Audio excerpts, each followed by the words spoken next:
And so this is Moral Extremism in the Journal of Applied Philosophy from 2021, so a recent paper by Spencer J. Case. And yeah, here we go.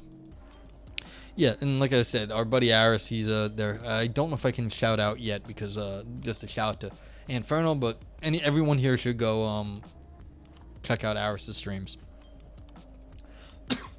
So, yeah, and as always, please feel free to comment along the way. I don't have a problem like talking about anything at all like during this. Like, this stuff goes up on YouTube and the YouTube people complain. They're like, oh my god, you're not talking about the philosophy. I'm like, screw you, YouTube. I don't mean screw you, YouTube. Hi, YouTube. But like don't be jerks and like, yeah, don't be like typical YouTube chat. Like, be nice. Like, I'm doing this for free. You're not paying for this. Like, that's gonna be on YouTube. I'm not gonna like restart now, so like, screw it. But like, yeah, and also if you stick around, I review the paper at the end, so if you're still here in a little bit, you can then give your opinion, and that will be recorded for time immemorial. Boo YouTube chat. Exactly. Like, it's shocking how toxic YouTube chat is compared to like Twitch chat at times. Granted, it's a little bit more curated here, a little bit more controlled here, because like there's someone actually live, like you can get banned in real time here. But like, it's, people are nice on Twitch. You should come over. Okay. So like I said, Journal of Applied Philosophy, Spencer J. Case. This is Moral Extremism. This is why you chose Twitch. Yeah. Like, the live streaming setup is not as good on YouTube. And it's really sad because if it was better, then there'd be actual competition to Twitch. And there currently, it's just not good enough. So, the best lack all conviction, while the worst are full of passionate intensity. See. Quote from William Butler Yeats, The Second Coming. Introduction. Some reformers have responded to allegations of extremism by embracing the label. During his speech accepting the 1964 Republican Party nomination for president, Arizona Senator Barry Goldwater said, "I would remind you that extremism in the defense of liberty is no vice. And let me remind you also that the moderation in the pursuit of justice is no virtue." Civil rights activist Martin Luther King Jr. likewise said that he had warmed up to being called an extremist. The question, King concludes, is not whether we will be extremists, but what kind of extremists we will be. We will be extremists for hate, or will we be extremists for love? Will we be extremists for the preservation of injustice, or will we be extremists for the cause of justice? Yes, Goldwater was a douchebag. And so you can see immediately how this author set up their thing.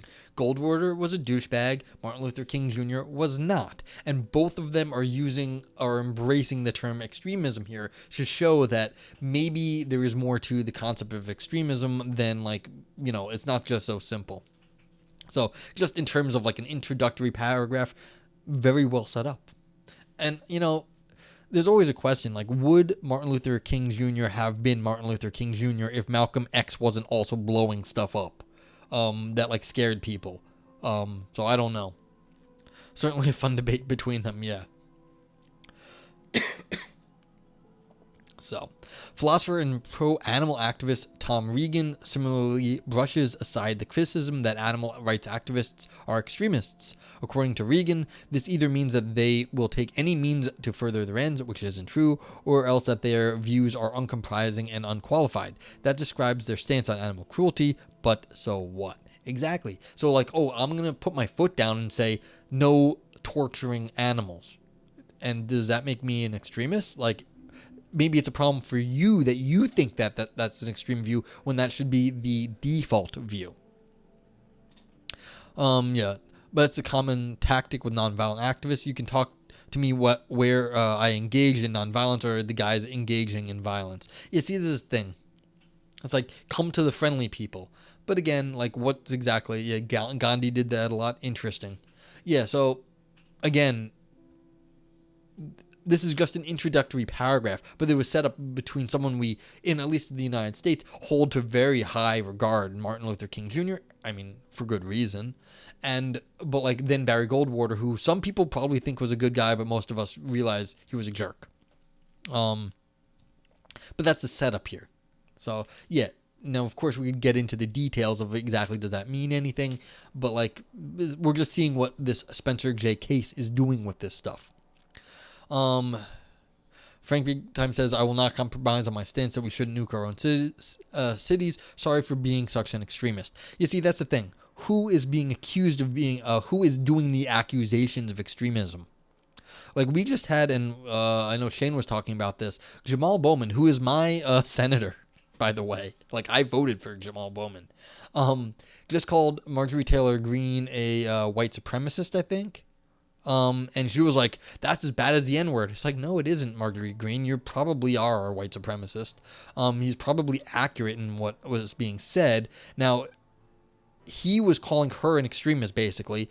Was he right to do so? Who is doing the calling here? I think that makes a difference. Maddie says, yes. Oh, wait. So, yeah, or cities we are invading. Yeah, Maddie says Goldwater only gets redeemed, cough, for calling out the rise of moral majority and the evangelical coalition. Yeah, well, again, there were different factions on that side. Who was it that said that? For what? The Jamal Bowman called Marjorie Taylor Greene. You can look, it's been in the news last few days. Yeah, so yeah, it is like headline bullshit news on like news stuffs. Maddie says, thank you, Iris. If you're comparing one word to another word and you're using something like the N word and RKO using with the full word, then no, they're not the same. Oh, I mean, I was just saying, yeah, I mean, I completely agree with that. I was saying that. I think other people have said that. I don't think it's particularly, I don't think that's controversial. I may have even read that somewhere before saying it myself, but I probably did. But like that's the thing. But that doesn't make it right. That may just mean that like we're being overly sensitive about one word. Could be the case. I am not saying that's the case here. It is not the case here. You should not be using racial slurs. White supremacists, however, you know, if they call them as you see them, when someone is a white supremacist, you'd be like, you are a white supremacist. That is not a slur. That is an accurate description.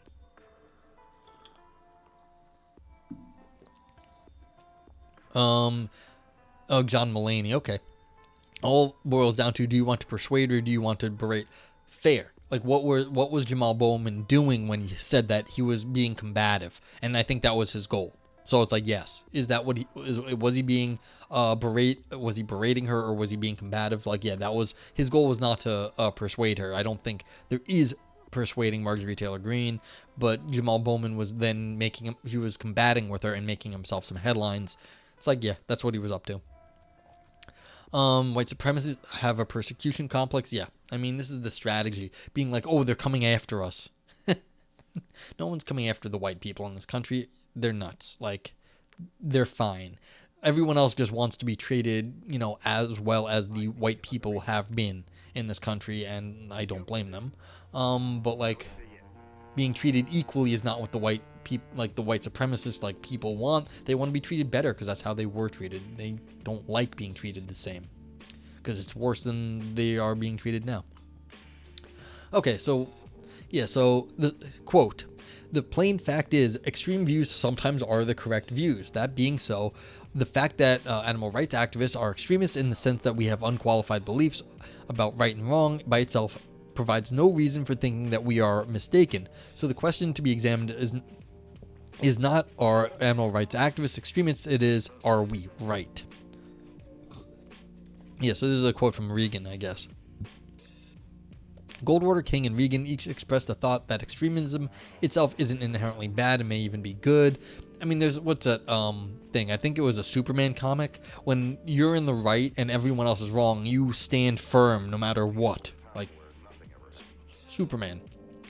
I mean, and if you look up the history of Superman, he, I think, took down the Ku Klux Klan. He made fun of them a lot in his comic. The writers did, and it actually undermined the Ku Klux Klan to a significant degree. It's kind of a fun story. Okay, everything depends on what sort of extremists we are, whether on King's formulation we're extremists for love or hate. King suggests that being an extremist is unavoidable. Reagan agrees. ARAs, animal rights activists, are, Reagan says, extremists only in the sense that almost everyone is an extremist. For example, everyone is an extremist when it comes to rape. We are all against rape all of the time. Each of us is an extremist when it comes to child abuse. We are against it all the time. End quote. If anyone absolutely opposed to rape is an extremist, then the charge of extremism doesn't amount to much of an objection. Wow. I mean, that's a little bit unfair because no one's being accused of being an extremist for being opposed to rape. Yeah. Well, see, that's the thing, Atanshi. These people are very clever. These authors. They are setting stuff up. They are setting you up. That's the thing. Yeah, so that's the thing. Raven writes, welcome in. If everyone is an extremist about X, then they're stepping away from the definition of extremism. And that's where I was going with it. Completely agree.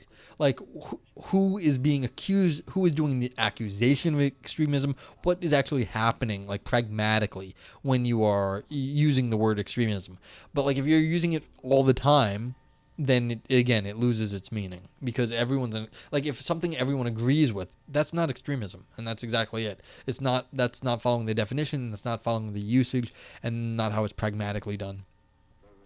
Yeah, I mean, yeah, people have positions and the opposition sees everyone else as extremist, but what exactly means it? But again, that's what I'm saying. Author is setting this up so that they can define the problem now the way they want to. We're getting it. What's incoming here is a strategic definition. They're going to define extremism in a way that they think is useful to them. So that's what's coming. Like, there's a lot of groups, Atanshi is mentioning some of them, that can be seen as extremists. But what's the use of labeling them that way? Okay. So author says, well, yeah, they have positions that are antithetical to their mission. Yeah. Well, not everyone's consistent. That doesn't mean, they're extremists.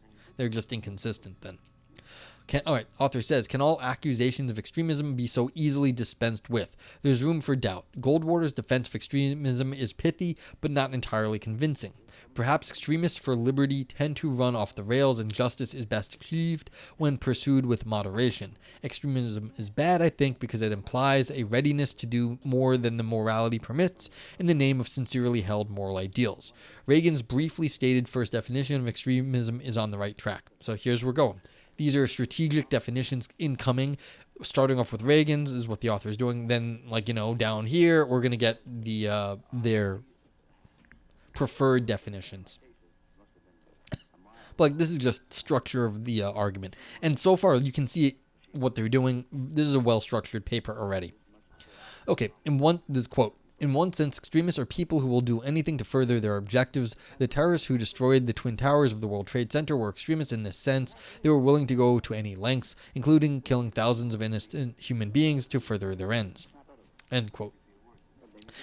Extremism isn't often examined philosophically, although the related concepts of moralism and fanaticism have been recently analyzed. Yeah, I mean, this is the thing. Fanaticism in philosophy and moralism are old things. Oh, some errors with... All right, fine. So fanaticism is old, very old. And so extremism and fanaticism, there is a history here. Qasim Qassam's work on extremism is an important exception. I think we've read stuff by Qassam here. Yeah. Atanshi says, Peter rescued hundreds of animals from no-kill shelters and killed them. NRA lobbied for gun restrictions when blacks armed themselves. Child marriage starts at 12 in many states, stuff and things. 100%. Again, they are inconsistent. They may still be extremists. Like, these are not mutually exclusive things. They may be extremists and they may be inconsistent extremists. So, I'm not saying that anyone's perfectly in, no one actually does everything they say they do, or they say that they are the way they are. People are hypocritical. That's not going to undermine them being extremists or not extremists. Semiotic says, Noah, that's me. You realize, I hope, my position in philosophy has nothing to do with my personal position in any given quotation, but I'm gay, and I am able to calmly and charitably talk meaningfully with my ex's Southern Baptist parents. Socratic discourse, yeah, sure. But okay. It's you can do it and people can be extreme. But again, why are we doing it? Are you trying to convince them of something? Are you trying to be combative? Are you trying to have civil discourse with your in-laws? Yeah. So it's completely agree. But what is the point of using extremism in this, now? And so we're still waiting to hear what this is. Did you know that PETA? Oh, and Fel says, did you know PETA? Is just an extremist group. Like they don't actually care about animals because they kill like 90% of the animals they come into possession. Okay, I mean I don't know everything about PETA. I've heard things like this, but I'm not big on the animal. I don't know the animal rights literature and stuff with that. No, I know you're not white supremacist or anything, extreme semiotics. That's not a problem. But it's just like we're trying to figure out what exactly. Oh, it's a nightmare. It's a bad group. See, yeah, like I don't know these things, but I know they cause trouble. That's all I know because people are angry with them. That's what I've seen. So, okay, don't support PETA then, chat says, and I will take chat's word for it. But like, yeah, there's like just because you are extreme in certain areas, that's fine. And again, that does not preclude you having rational discussion. Is what I'm saying. You can be extreme and then have rational discussion. We are not being hypocritical all the time. Sometimes you are being strategic, and that's what I just want to say.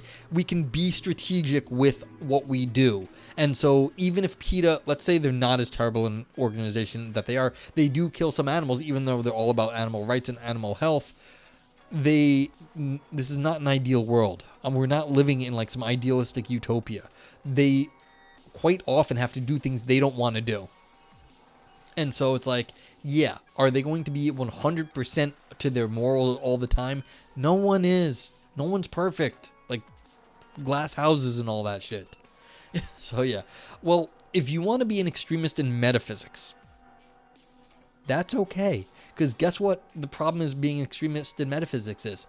Nothing. And nothing falls from that. The only thing that matters in metaphysics, like if you have some different position about the world and the world isn't that way, then you have a problem. But like you can be an extremist in philosophy and that's like okay when it comes to like metaphysics or logic. The only problem is it still has to make sense to people. Yeah, oh, you were not doing philosophy there? Yeah, well, sorry. It's hard to get context sometimes in a chat. Unreal Brian says, a bit of a tangent, but I support your local animal rescue shelters with whom you can have a relationship and hold them accountable. The principle probably applies to other charities too. Big charities thing, 100%. Like if you can do good in your community with the including the local animal shelters, good thing. Pirate Software, who I watch a little bit nowadays, he got enough money through his channel that he's a video game maker and he has enough money at this point that he was just donating all the money that he was getting to save the ferrets. He had like a little ferret rescue and he's giving them like thousands of dollars that he gets through Twitch. It's like, that's cool. Like, do that. But like, this is the thing. He knows them. He knows what they're doing. He understands these things. He goes in like he's a big, he rescues ferrets and then he gives extra money to people who knows what they're doing with the ferrets. Frank says, first cast out the beam out of your own eye, and then shall you see clearly to cast out the mote of your brother's eye. Cyclops of X-Men. Thank you, Cyclops. Thank you, Frank, for that quote. Yeah. Anyway, so it's like, but what's the point? Like, what are we strategically doing when we are talking about extremism here? Because why throw around the term? That's where we're going. Okay, Kassam distinguishes between position extremism, methods extremism, and modal extremism. The first two are fairly self-explanatory, having an extreme position and being willing to employ extreme methods, respectively. Modal extremism is typified by a set of psychological traits. For example, extremists in this sense are dogmatically and unwilling to compromise or entertain the possibility that their beliefs might be mistaken. Okay, so these are the zealots. These are zealots here. Eudaimonia, welcome in. What's up? Have you seen the AI Jesus stream going on Twitch? Someone has ChatGPT pretending to be Jesus and it's hilarious. Yeah. I actually posted that in Aris's Discord and someone took offense, I think. They were like, this is like offensive. I was like, oh, okay. Like, whatever. Well, Frank, that's at least one person. Yeah, someone got angry when I posted that. The AI Jesus. And you know what? I got that off Pirate Software. I was in Pirate Software's chat. It got brought up there. I posted that to Aris's Discord and someone got offended. Yeah, so if you actually, I mean, Pirate Software does have discussions about basically anything. I'll give him a shout out. Oh, wait, what am I doing? Software. He is making a an RPG. It's in pre-release. It's doing fantastically well already. But like it's a very smart stream. Very smart people are there, and very active chat. You guys might, if you are, around when he's streaming, might be fun for you to go in and see what kind of discussions they have, because they do have discussions there. And if you are also interested in programming or things like game making, he does a lot of talk about that. Walterverse. Oh shit, you're modded. Because you were joking the other day that no one in their right mind would mod you, and that is my cause to mod someone. Yes, you are modded. So I have two people who say no one in their right mind would mod me, or say why would I be modded. That would be you and Viper's Gratitude, and one I just joke modded yesterday. So yeah, exactly. So congratulations, you are now mod. The only person I think that has not been like joke modded or like otherwise like not modded, modded under their own permission may have been Aristotle. That was the only person that I may have modded like as a on like principle. But yeah. Okay. Anywho. So yeah, we've got different kinds of extremism. And welcome in. If anyone doesn't know the Walterverse, I'd give him a shout out, but I can't give him a shout out because I just shout out Pirate. Let's do old style shout out.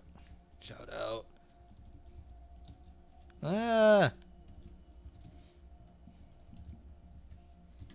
Old style shout out. Walt is back streaming. I don't know for how long. He's a working actor and like director or something. He's a smart dude. And but like he has he's so much better at like presentation, and he sings and he does stuff, and he's like really engaging, and has better content than me really. So yeah. Yeah, to get things running smoothly. Yeah, absolutely. But anyway, if you don't know the Walterverse, go check out his stuff. He's been playing Resident Evil 4, and it's like he was talking about the lore the other day and how he thought he'd be like some interstellar traveler or interdimensional traveler, but then he like shifted into being like a late night talk show host. And the idea that Twitch doesn't have a late night talk show host, and then he did it, just shows like the glaring like the gaping hole, the void that like he filled. Like, of course we should have a late night talk show host on Twitch. It's like, it's brilliant. Yeah. Well, it's just dude, what is show business but bells and whistles? What is it? I mean, I do academic. I made a game out of philosophy. I will not discount saying it's stupid. Like, it's took a little bit of work to come up with, yes, but it's like, yeah, it's not the real stuff. The good stuff or whatever, that's a subjective thing, You got you're bringing the goods, all right? You're bringing the goods, Walt. Okay. You need the path. Thank you, Aris. Exactly. This is the thing. Gotta go, my Nabrio. Okay. Hey. Sensei Max, thank you for being here. Thank you for the bits. Always welcome. Love you. And the AI stuff is just like, I always think about this. Very few people actually have fan art. I have fan art. It's right here. Look at this. If you don't know, like, this is me run through, was it Midjourney or like whatever the dream thing was? But like, thank you for being here. And it's like, this is like the coolest shit. Like, who else has like cool stuff like this that gets made? Like, it's awesome. I have to like save those. This is amazing. Yeah. What happened there? All right. I lost my thing. Oh man, like, so we've got like a whole bunch of stuff. So it was me as like, I don't know what. But like, yeah. Run through a bunch of things. Like, look at that. I need to use this. Oh yeah. I gotta send semiotics. I gotta like ask, like, what can I use these for? Like, can I use them for stuff? I don't want to like just steal your art and like use it inappropriately. That'd be rude. But why did this break? This is moral extremism, isn't it? There it is. Okay. Put them in Google Scholar, yeah. So yeah, you may use freely. Thank you. So like, this is the thing. I gotta just I gotta figure out what to do with stuff. Like, I'm still like, I've been burnt out, so I haven't done the review site yet. But like, things like that, like, that's really good stuff. Like, it's really good stuff, and I gotta like, I've got content, and I haven't used the content. I've got content. It's like, content is king. That's from Walt's stream. So yeah.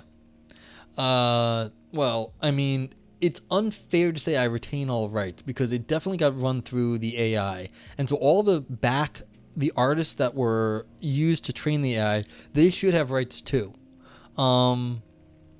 And so, like, it's really unfair, the current state of the AI art generation, because it got trained on not other people's work, and those people aren't compensated. And so under our capitalist system, they got trained on people's work, and they were not their copyrighted work, and they're not compensated for it. So that's bad. So it's like just bad under the current U.S. system. So, but thank you. I will, try to figure out what to do with them. So yeah, evolve yourself. How you doing, Agni? How's training going? Everyone's coming in and saying hi. So yeah. Now you're violating my rights. Can I retain them? Yeah. Since MX, as I said, you can use my stream as you see fit. Agni, how you doing? What's going on, brother? Agni is also a philosophy streamer, but he does a lot of guided meditation on his channel nowadays. And thank you for the shout out. And he's a chess tutor, and he's training at the moment for the big Chicago Open coming up in just a few days. Yeah, burnt out. Were you ready for the tournament? Good to hear. Like, yeah, he was just like stomping on people the other night. It's like, this is what happens. You train at chess. He was going on going up against random people and stomping on them because he's good at chess. That's what he does. It's impressive. So yeah, if you don't know Agni, you can go over there, talk philosophy, but he does a lot more holistic stuff, chakra balancing, and also tactics and like chess training. So it's cool. A little bit of everything. Yeah.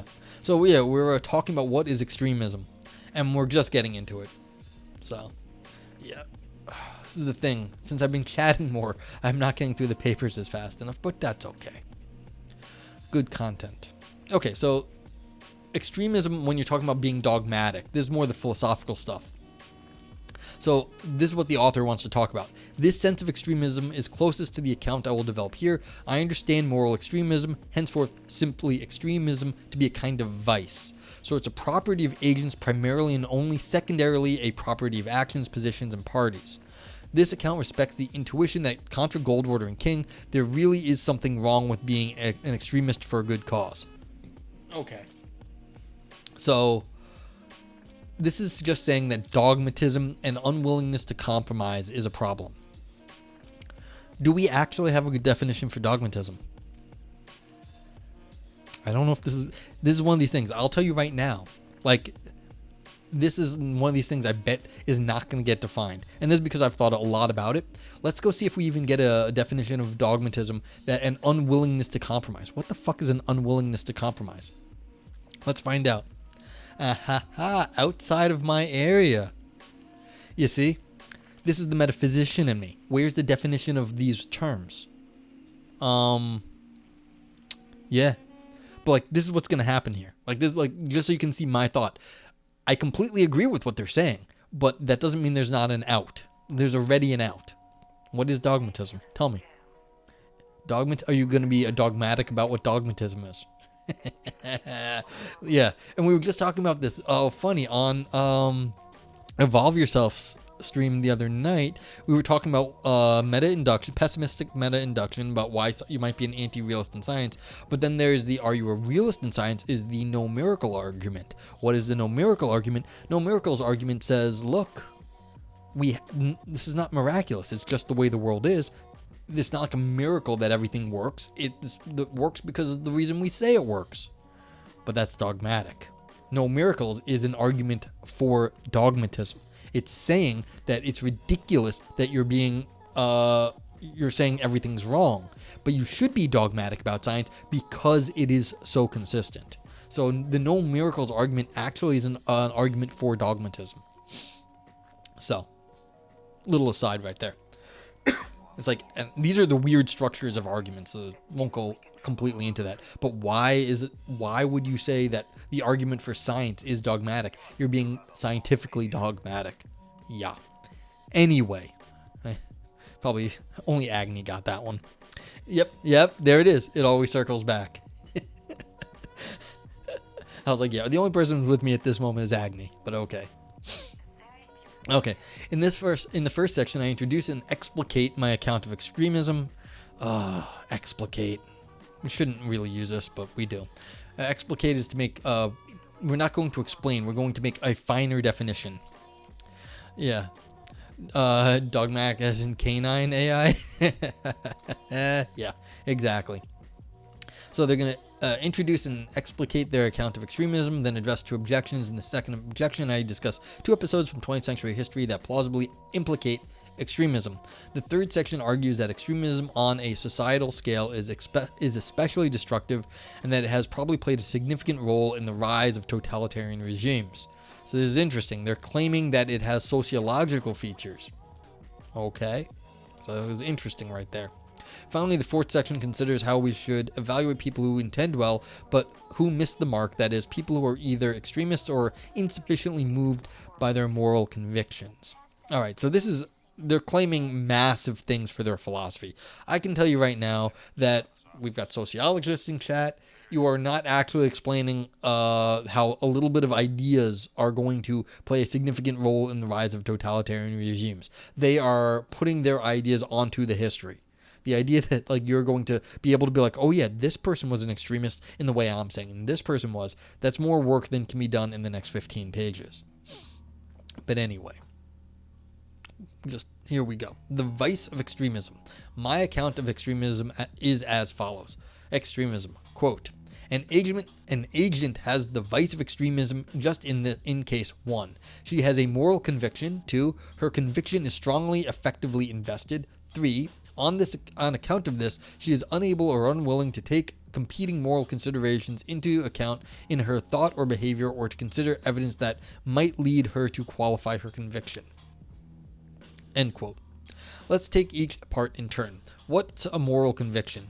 It's a moral judgment, but not just any moral judgment. Convictions aren't fleeting or episodic, they're confident and relatively stable. A moral conviction must motivate behavior in a wide range of circumstances.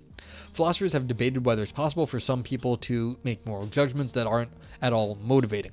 But a moral conviction clearly cannot be inert. It must motivate the person whose conviction it is. And you can see, I mean, our buddy Aris, who is an virtue ethicist, suggested this. This is why we're getting into this stuff, because this is a vice. It is something. It is a property of a person, and this is a virtue theory that extremism is a vice, and so we're in the virtue ethics realm right here, and it has to do anything. And so as a vice, it is motivating us to be a bad sort of person, because that's what having a vice is. It makes you do bad things. Okay.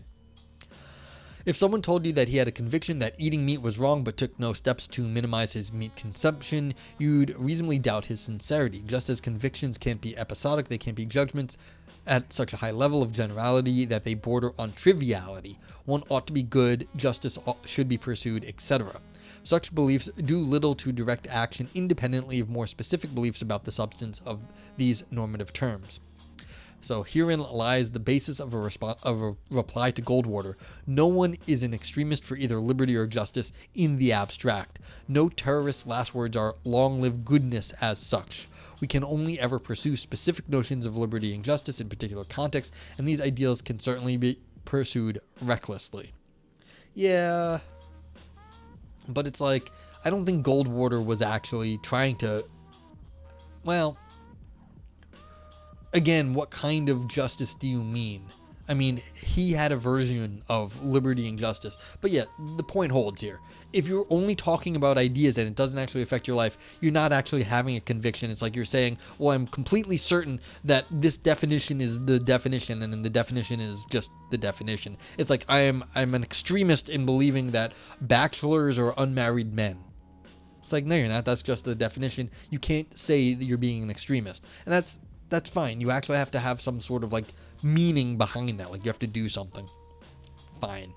I agree. I mean, that's fine. Okay. A moral conviction must be affectively invested. Hence, 2 makes explicit what 1 implies. Ivanilov says, I say that often moral realism is useless. No one wants to be good without knowing what goodness entails. Yeah. I mean, that's right. Like, agree. So you can't just, you just can't have like good abstract thoughts. That doesn't mean anything. It's like, by definition, good is goodness. It's like, it's not useful, helpful, or anything worthwhile. It's trivial. Okay, it's hard to imagine anyone having a conviction that eating meat is wrong, but also not caring about whether he or anyone else eats meat. 3 states that the extremist's emotional investment in his conviction leads to a sort of moral tunnel vision that impairs his moral thinking or behavior. Okay, so now we're finally getting into what it is to be dogmatic. This does not explain dogmatism, it is describing it right here. The emotional investment does it. So an extremist emotional investment leads to a sort of moral tunnel vision that impairs his moral thinking or behavior. But how exactly does this happen? Here it might be useful to draw on Thomas Aquinas' distinction between 2 kinds of anger. Anger is inherently sinful when it is contrary to charity and justice, as when someone desires an unjust revenge. By contrast, zealous anger is directed at appropriate objects, instances of vice. Although zealous anger isn't inherently sinful, it remains morally dangerous. Aquinas approvingly quotes Pope Gregory I, who says, "We must beware lest, when we use anger as an instrument of virtue, it overrule the mind, and it go before it as its mistress, instead of following in reason's train, ever ready as its handmaid to obey." Aquinas adds, quote, "The movement of anger may be inordinate in the mode of being angry. For instance, if one be too fiercely angry inwardly, or if one exceed in the outward signs of anger. On this way, anger is not a moral sin, not a mortal sin in the point of its genus. Yet it may happen to be a mortal sin, for instance, if through the fierceness of his anger a man fall away from the love of God and his neighbor." Yeah, end quote.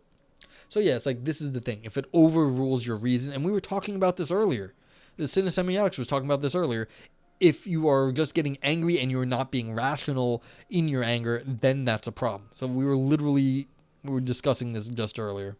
And I was saying, look, you can be emotional and also rational, which is apparently this thing you have to be careful about, but you can do. Okay.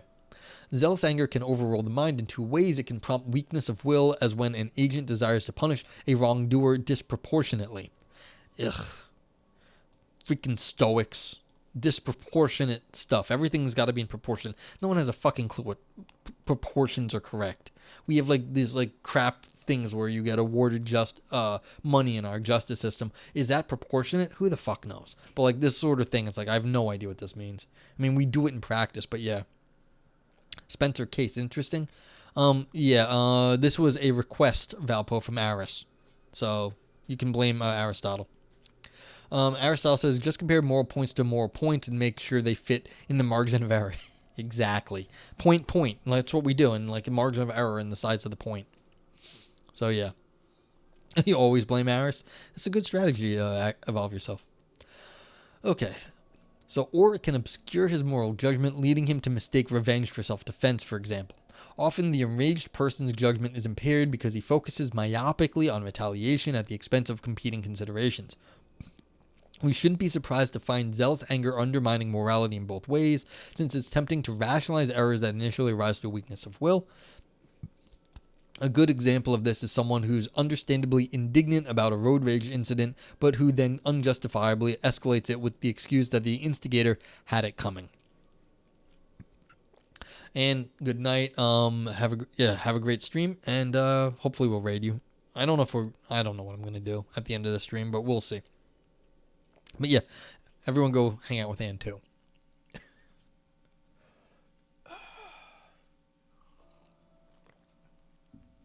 Yeah. Okay.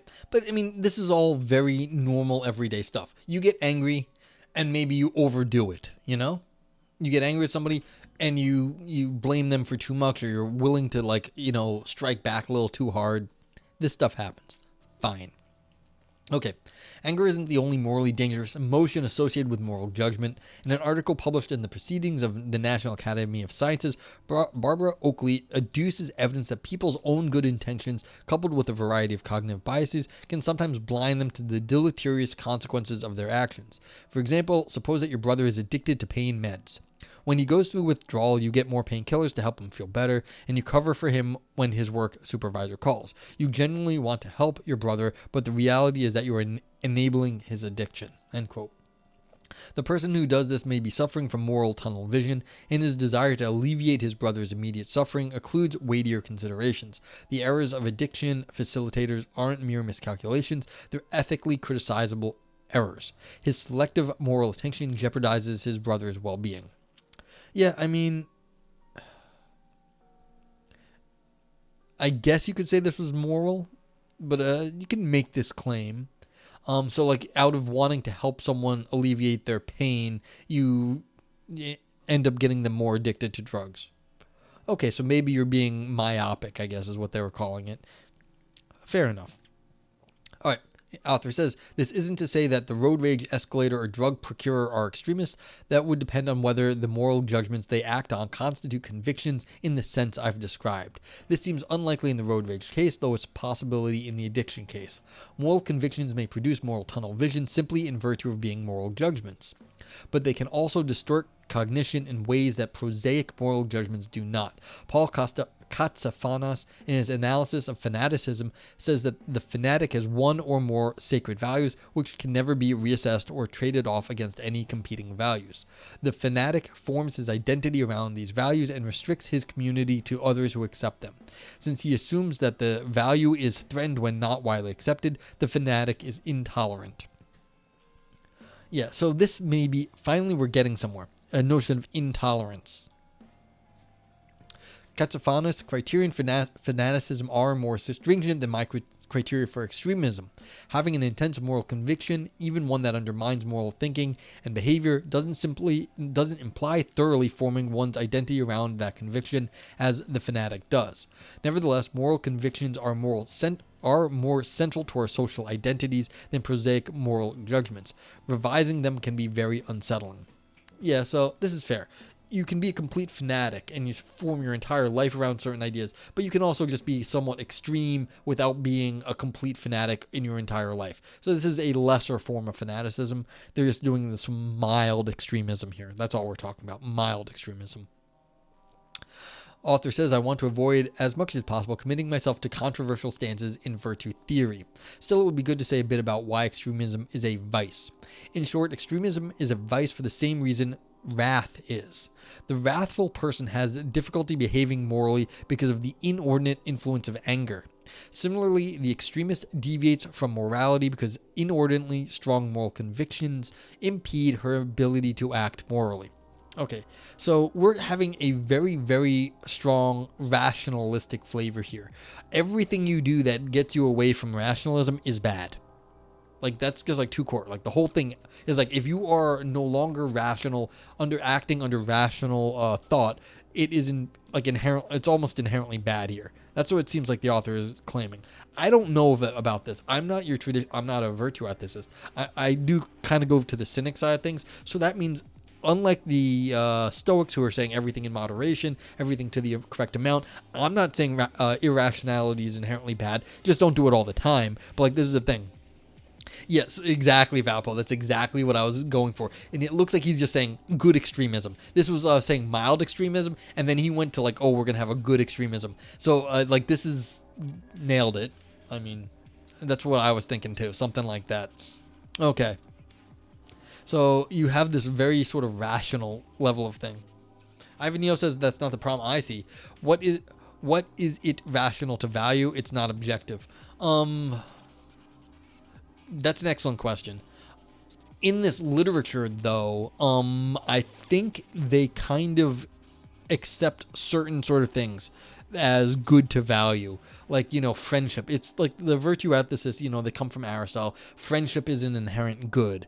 Having enough to eat and housing, there are certain things that are inherent goods. And so I think a lot of the times, things like decreasing suffering. Thank you, Revolve Yourself. That's an inherent good. So I think there's a certain sort of accepted sort of group of things. And so even though we may not have it's not really clear. Hey, Adam Fighter, how's it going? Hope you're well. It's kind of, I think in this literature, they kind of accept this already. It's sort of like background agreement. So you're not wrong. It's just that it's in this literature, they're not arguing about that. Or sometimes they do, but they're not doing it in this paper. So, but you're right. But just, I think the author is presupposing that sort of discussion is in the background. Okay, so we've got inordinately strong moral convictions impede her ability to act morally. So this is the issue right here. Anything that's too strong is going to screw with your rationality, which will screw with your morality. Okay, in both cases, the agent has a character trait that reliably compromises her ability to act morally. The reliably is important. Generally, virtues and vices are thought to be traits that are stable over time. I think they also explain rather particular actions rather than simply describe patterns of actions. Thomas Herka has defended an alternative view with the implication that virtues and vices need not be stable over time. If he's right, then my account will have to be revised so that an agent can momentarily be an extremist in virtue of episodic moral judgments. I'll nevertheless proceed on the assumption that vices and virtues must be stable over time. Yeah, this is more standard, that they are stable. So whatever about this reviewer saying, well, what about Thomas Herka? Okay, we have yet considered any real-life examples of extremists. I'll come to those shortly, but already the reader might be mulling an objection. Let's find out if it was mine. The problem with putative extremists, this objection goes, isn't the excessive intensity of their convictions or the emotions associated with them. Rather, they have other flaws. The supposed extremist might be too impulsive or unreflective. He might fail to take competing moral considerations into account because he's insensitive to others' suffering. In each of these cases, some vice besides extremism satisfactorily accounts for the extremist's badness. There's no reason to think this reasoning can't be extended to all putative extremists.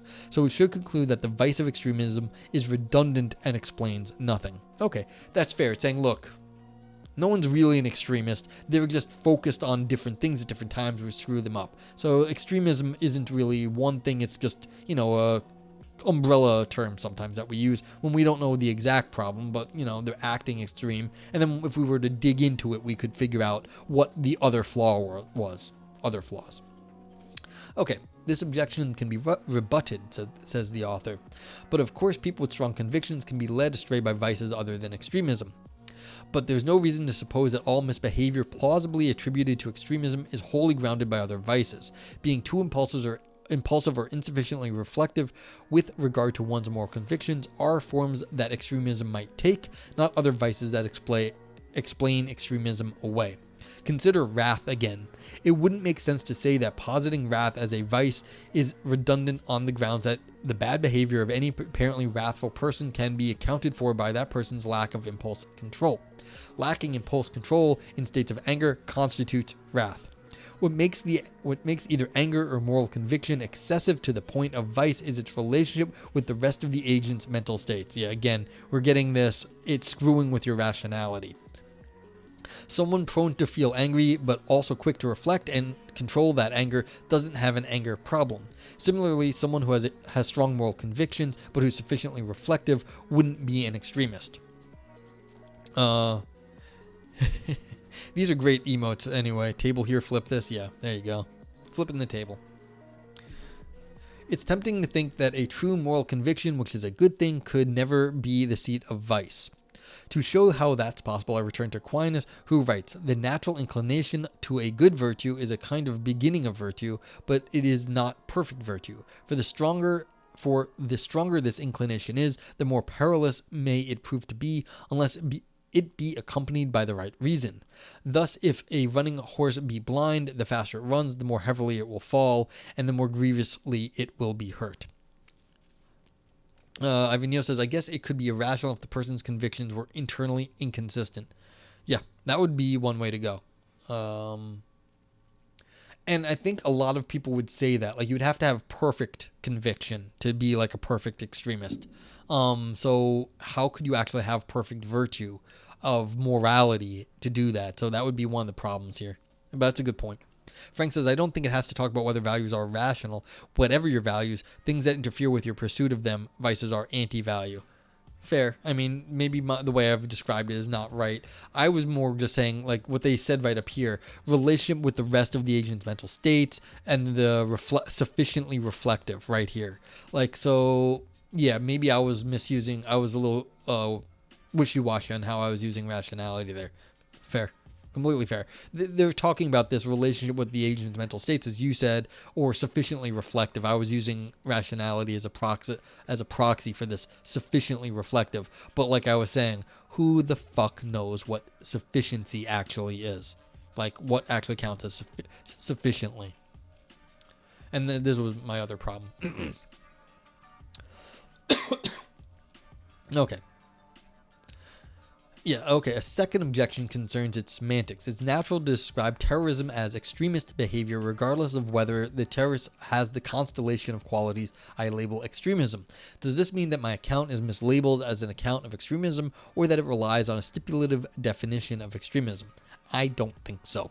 Like Regan and Kassam, I don't think that the ordinary language word has a single meaning. There are at least the three senses that Kassam identifies. By extreme, people often seem to mean simply out of the mainstream and probably bad. In other instances, for example, when they describe Osama bin Laden as an extremist, people seem to be referring to a vice. My project here is to clarify our notion of this vice. I don't dispute that there are other interesting senses of the word that could also merit philosophical investigation. Okay, so you can see here that this is not a stupid person, because when I was saying earlier that this is a descriptive project, they're not going to actually explain extremism, they're describing it. It seems that the author knows this here. They're really just describing what's going on. Let's see. Yeah, so the project here is to clarify, not that. Not underline, let's go highlight. They say my project here is to clarify the notion of this vice. That's not what they said before. That is, they said more than this before. But right here, they're saying, okay, I'm describing what is bad extremism, or one form of it. That's fair. But like they claimed a lot more in the introduction. Okay, extremism in history. I now turn to episodes from 20th century history that plausibly exemplify extremism. Case 1, alcohol prohibition. Oh God. I mean, I'm like almost happy Shane isn't, or if Shane's here, I'm happy and left in like that Shane at least is keeping his mouth shut, because I'm really worried about we're going to get some revisionist history right here and sociology, and it scares me. Okay. In the early 20th century, anti-alcohol crusader Carrie A. Nation gained notoriety for attacking Kansas saloons with rocks, bricks, and 3 hatchets affectionately named Faith, Hope, and Charity. Nation, proud of her method, called her attacks hatchetations, and named one of her newsletters the Smasher's Mail. That's a hilariously great name. You're naming your newsletter where you break stuff the Smasher's Mail, with the pun on mail. She once described herself as a bulldog running along at the feet of Jesus, barking at what he doesn't like. In her heyday, one ornament on many saloon walls was a cast iron hatchet with a die-cut profile of Nation's face, adorning the blade and the slogan, "All nations welcome but Carrie," in bas relief on the handle. That's just great cutesy history. I am now even more worried because of how cutesy this was that we're going to get some bullshit coming up next.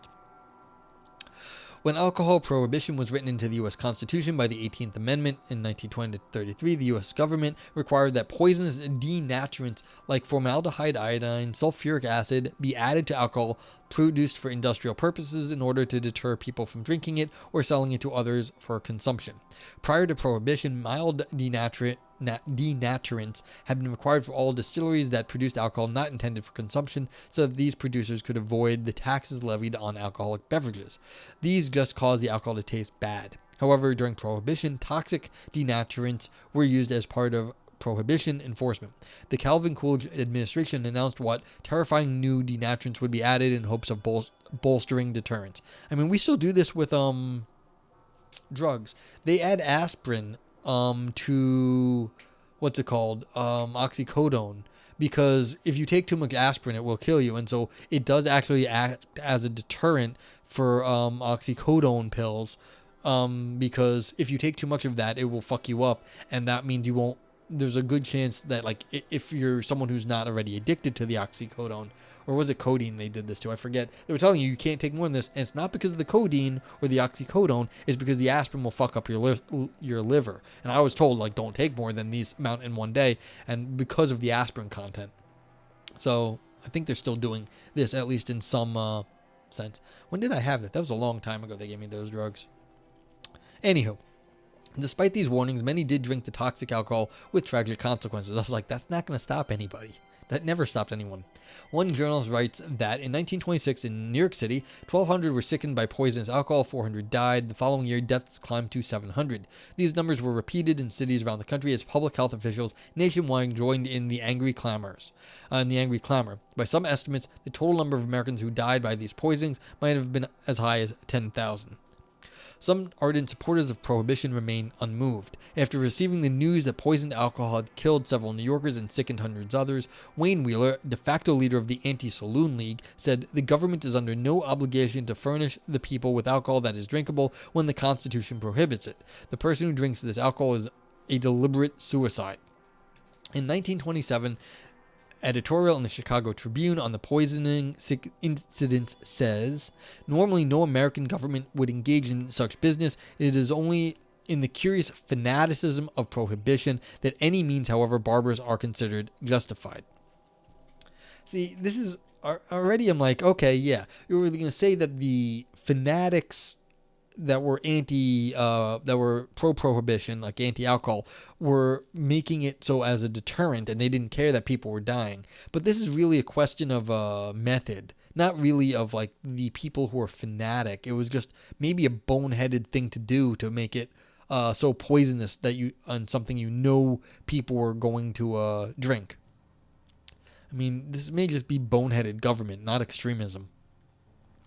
Okay, but author says, this is paradigmatic extremism. Consider Nation again. Her first husband died of alcohol-related causes at the age of 29, leaving her alone with a sick child. That's very sad.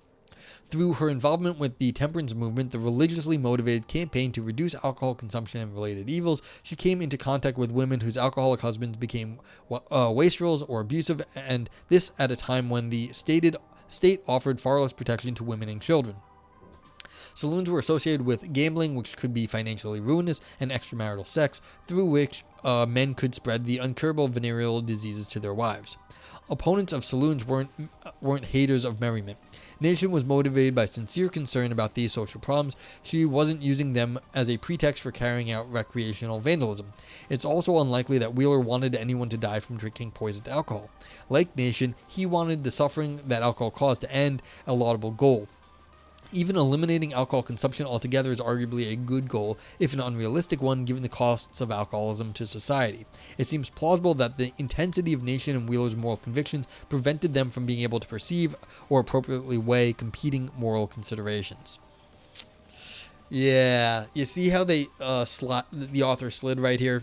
Like, I knew this was coming. This is the thing. You've got some people who banned alcohol because it was bad.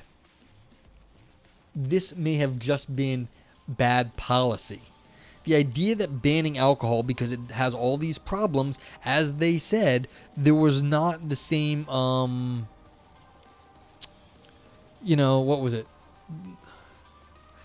There was just, there was just not the same social safety nets at the time. This may have just been bad policy. That doesn't mean these people were unreasonable. It's just they didn't know how to solve the problem. They did this one thing. That doesn't mean they were extremists. They were extremists because no one knew what to do, and so they did something without knowing the consequences. That's okay. We do that all the time. That doesn't make us extremists. See, there's a little bit of a problem right here that this is a clear case of extremism when there was no base case to compare it against. You can't call someone an extremist if there's no options that are otherwise. So it's like the idea of extremism is you're going away from like whatever the norms are. There was no alternative though to reducing alcohol. There weren't the social safety nets. So it's like this is a little bit weak. I mean, I understand. They were like, okay, let's it's vandalism and all that stuff. Yeah, that's usually not a good thing, but if there are no other options, then, making a big stink is a thing to do. So, okay, but I'm not sure this counts as a moral extremism. It's just maybe a methodological one here. Okay, to be even more clear, since we're only talking about this sort of moral stance, when you have no other moral options, is extremism even possible? I don't know. So, what were the competing moral considerations? This is what got me right here. What are the competing moral considerations when there are no other social safety nets and alcoholism is causing a problem? I don't know. But this is why I'm a little worried. Okay, case 2. Retribution for Axis atrocities in World War II. In Among the Dead Cities, A.C. Grayling quotes an officer in the British Royal Air Force who told the press that the Allied air chiefs were employing a strategy of deliberate terror bombing of German population centers as a ruthless expedient of hastening Hitler's doom. End quote. Officials worried that this blunt description might create a public affair problem, but newsreel footage from the concentration camps hugely revived anger and hostility towards Germany. For many in this mood, the area bombing in general and the destruction of Dresden in particular seemed no more than just punishment. Yeah, this is just sort of vigilante justice when someone's been particularly bad. I got that. In the aftermath of the war, the Allied forces, working with local governments, expelled 12 million German citizens, perhaps even 14 million, mostly women and children, from their homes in Czechoslovakia, Hungary, parts of Eastern Germany, and elsewhere. These figures include many who were prevented from returning home after fleeing from the Red Army. In his book on this little discussed expulsion, Orderly and Humane, historian R.M. Douglas describes these events as the largest forced population transfer and perhaps the greatest single movement of people in human history, and notes that the estimates of 500,000 deaths at the lower 500,000 deaths at the lower end of the spectrum and as many as 1.5 million at the higher are consistent with the evidence as it exists at present.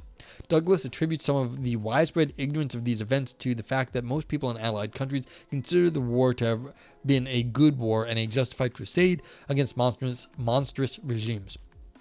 Apparently, many people don't want this picture complicated by news of Allied wrongdoing. Yeah, that seems fine. No one would be like, oh yeah, we did lots of bad things on our side too. No one wants to say that.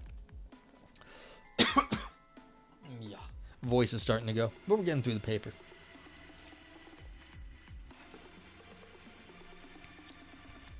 That retributive spirit also manifested in the Pacific Theater between the United States and Imperial Japan.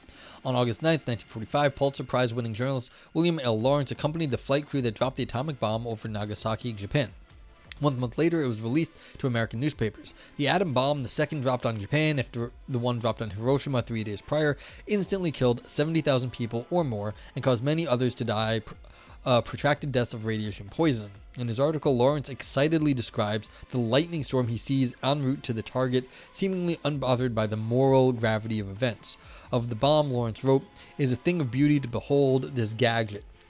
And its design went millions of man-hours in what is, without a doubt, the most concentrated intellectual effort in history. Never before had so much brain power been focused on a single problem." Later, he describes the plane carrying it as having a precious load. He turns his thoughts to casualties only once. Just before the bomb is about to be dropped, he says, Does one feel any pity or compassion for the poor devils about to die? Not when one thinks of Pearl Harbor and of the death march on Bataan. Lawrence, apparently unencumbered by sympathy for the civilian casualties, then provides the reader with lengthy, awestruck description of the mushroom cloud created by the bomb's detonation.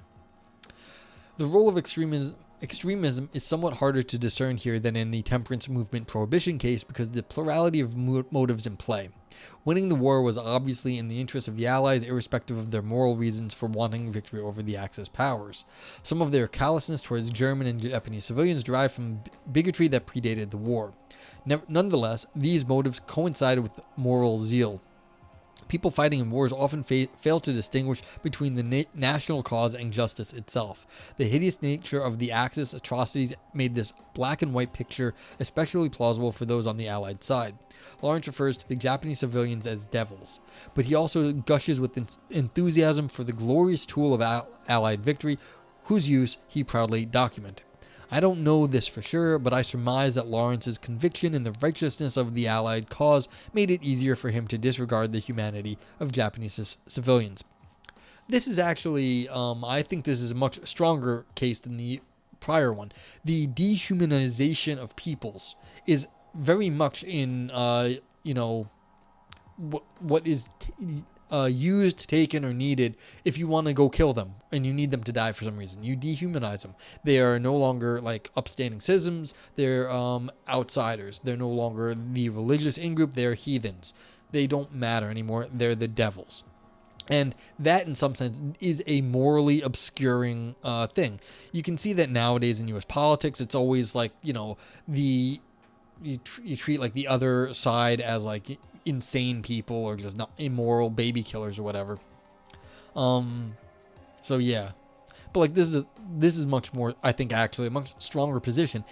You're dehumanizing the enemy in a morally bad way, and that is an extremist point of view because they're human. You're just doing something irrational right there. You are being unreflectively, you're not being reflective about what you're saying. You're calling people that are probably not that stupid or very different from you, and you're just treating them like they're garbage. So this is actually, yeah, I like this example better. Okay, author says, even if this wasn't true of Lawrence, it must have been true for for many of the people in Allied countries, including people in positions of authority throughout the Allied military leadership. The moral convictions associated with prolonged war, especially war against demonstrably evil foes, are psychologically too powerful not to have played any role in these events. However, how much of a role it played is difficult to quantify, but consider an analogy with racism understood in a somewhat old-fashioned way as the vice of unreasonable dislike or prejudice against a race of people. It might be reasonable to conclude that many people in a given society must have this vice, even if it's hard to identify any particular person as a racist, or to say that any particular action was the product of racist motives. Extremism can also be diffused. Many people can have their moral thinking and behavior distorted by overly confident moral convictions, though not to such a degree that this distortion is easy to spot or to distinguish from coinciding bad motives in a given person. The aggregate consequence of widely dispersed, low-level extremism can nonetheless be terrible. I suspect that partly explains the remorselessness of some of the Allied side at the end of World War II. This one I completely agree with. Again, this is, according to their definition, where you just give yourself a moral pass for doing morally bad things, this makes sense. I mean, okay. I don't know if like this is going to be the, so let's see. So this is going to do a little, alright, so those were the two examples. Now we're going to social and political aspects of extremism. These examples show that extremism can have disastrous social and political consequences. I mean, see, this is the problem. They're using the examples and now they're going to generalize from them. I agree that extremism can have disastrous social and political consequences, but I don't see how these examples show that. Although I understand extremism to be an individual vice, some of its consequences might be manifest only on a large scale. Few nationalists are so extreme that they murder foreigners, but many compatriot nationalists may collectively cause a huge number of people to die in unnecessary wars, even if none is individually murderous. Reinhold Niebuhr, writing about the outbreak of World War I for a time ambiguously called the Great War, observed that defenders of the war believed they were advancing lofty goals. Quote, "This was the moral charm that war still holds for many as an opportunity for the expression of some man's noblest passions. As a collective undertaking, war is primarily selfish and immoral without excuse. But for the individual, it often means the highest expression of his altruism and the great opportunity for the development of his nobler passions." End quote. Niebuhr here describes a dynamic that's almost the opposite of Adam Smith's famous invisible hand metaphor. According to Smith, individual actors benignly pursuing their economic self-interest promote the common good in market economies. According to Niebuhr, many individuals seeking moral ends collectively promote immorality and pathology. Some intellectuals have found it plausible that this same phenomenon, or something like it, is implicated in the rise of totalitarian regimes. Alexander Solzhenitsyn finds Iago, the villain in Shakespeare's Othello, unbelievable because he self-consciously acts from evil motives, which real humans rarely do. Quote, "To do evil, a human must first of all believe that what he is doing is good." End quote. He adds, quote, "Ideology, that is what gives evil doing its long-sought justification and gives the evildoer the necessary steadfastness and determination." That is the social theory which helps to make his acts seem good instead of bad in his own and others' eyes, so that he won't hear reproaches and curses but will receive praise and honors. That was how the agents of the Inquisition fortified their wills, by invoking Christianity, the conquerors of foreign lands by extolling the grandeur of their motherland, the colonizers by civilization, the Nazis by race, the Jacobins early and late by equality, brotherhood, and the happiness of future generations. End quote. Solzhenitsyn unfortunately doesn't define ideology here, but his examples suggest that an ideology is a false narrative that makes moral actions appear justifiable or even glorious. Note right here, false narrative. How do you know when a narrative is true or false? Just keep that in mind. You tell yourself a lot of narratives, a lot of myths, a lot of things you do to, explain away, to apologize for certain things. Apologetics, it's called. You're giving yourself a narrative that you don't know if it's true or not. You give yourself some rational thing. Some wars might be good. I know Aris has talked about just war theory on his stream. I don't know anything about it really, but why does this inherently have to be false? Now, this is the real danger here of what this author is saying, is that all war is bad. Not necessarily, but if you go extreme about it, then it's bad. But again, no one's perfect. It's this is kind of a little shaky at this point, because building in that everything's false. Not everything has to be false. It could be good to go do some crazy stuff. Might not look good at the time, might not look good after, might be good, some other point of view. I don't know. Okay, people in the grip of ideologies seem to be extremists. Yeah, seem. We might be surprised to see Nazism mentioned alongside communism as an ideology. The former seems too driven by dark impulses to be an instance of moral extremism. Mary Midgley wrote that it is particularly necessary to put the Nazis in perspective because they are, in a way, too good an example of evil. It is not often that a political movement is as meanly supplied with positive, constructive ideals as they were. Midgley is wrong to suggest that they mostly lacked positive, constructive ideals, however. Their ideals included fostering a sense of national pride and a desire for retribution for the injustices that had been inflicted on Germany after World War I. They also yearned for a highly civilized, genetically pure future that they hoped would be much better. I mean, everyone wants a nice society. Not everyone knows how to do it. Most people have no idea how to do it, and so why is, at that time, some of these ideas so terrible? I mean, they were terrible, but you're looking for something and you're grasping at straws. This is the difficulty here. Not so clear what the right thing to do in society is. Okay, consider the speech that Heinrich Himmler gave to the SS about the final solution, that is, the extermination of the Jewish people and others, on October 3, 1943. Himmler encouraged his audience to reconceptualize the guilt and trauma of participating in mass murder as a burden that they nobly bore in the service of a greater cause. He concluded, but altogether we can say, we have carried out this most difficult task, that is genocide, for the love of our people, and we have suffered to no defect within us, in our soul, in our character. End quote. This probably reflected the motives of some people in his audience. How did they arrive at such horrifically wrong conclusions? This is ultimately a matter for historians to decipher, but I suggest that the extremism played a role. Getting the idea that you are replacing one idea with another. This is all that's happening. You're saying, okay, we have these bad moral things, but we're going to replace it with this idea. And we're calling this extremism. That's what we're doing. This is just replacing, saying everything we don't like is extremism here. Did he just do Nazis had some good ideas? I kind of said, that people want a better society. I didn't say they were good ideas. And I don't know if he's saying that, but it's I think what he wanted to say was that how they did it was I think he's trying to walk a very fine line here. Really. How did they arrive at such horrifically wrong conclusions? Because he just said, how are we going to justify murdering millions of people? Well, we have a good idea. We want a better society. So it's well, was that a good idea to have a better society? Well, everybody wants a better society. How do you then justify killing people? Well, this is I don't think he wants to say that, but I'm just going to say this is a crap argument because we already agree that killing millions of people is a bad idea, but he's just calling it extremism. That's what's happening here. It's just what he's going to call it. And that's not explaining it. That's just calling killing millions of people extremism. That does not explain what's going on.